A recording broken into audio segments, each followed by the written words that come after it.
இன்னைக்கு சிறகடிக்க ஆசையில் இன்ட்ரெஸ்டிங்காக என்ன நடந்ததுன்னு பார்க்கலாம். சீதா வந்து அவங்க அம்மாவுக்கு சாப்பாடு ஊட்டிக்கிட்டு இருப்பாங்க. அப்போ தான் மீனாவும் வருவாங்க. மீனா வந்து என்னம்மா இப்போ தான் சாப்பிட்றியான்னு கேட்பாங்க.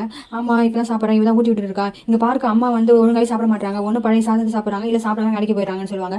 மீனாவும் அவங்க ரொம்ப கண்டிப்பாக ஏன்டி என்னை ரெண்டு பேரும் திட்டுறீங்க, நான் உங்களுக்கு அம்மாவா நீங்கள் எனக்கு அம்மாவா அப்படின்னு சொல்லிட்டு சரி நான் வேலைக்கு போகிறேன் நீயும் அதுக்கப்புறம் வந்துன்னு சொல்லிட்டு போயிடுவாங்க. மீனா வந்து கிட்ட யோசிச்சுட்டே இருப்பா, கேட்கலாமா வேணாமா, இன்னைக்கு நைட் காலையில் ஒரு பையனோட பார்த்துமே கேட்கலாமா வேணாமான்னு சொல்லி யோசிக்கிட்டே இருப்பா.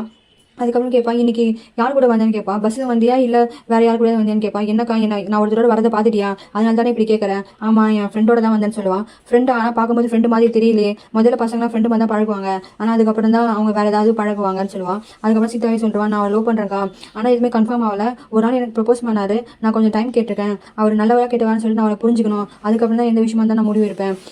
அவர் ரொம்ப நல்லவர், நான் கூட உங்கள்கிட்ட என்ன சொல்லியிருக்கேன்ல, ஹாஸ்பிட்டலில் ஒருத்தரை பார்த்தேன், அவர் தான் இவர்.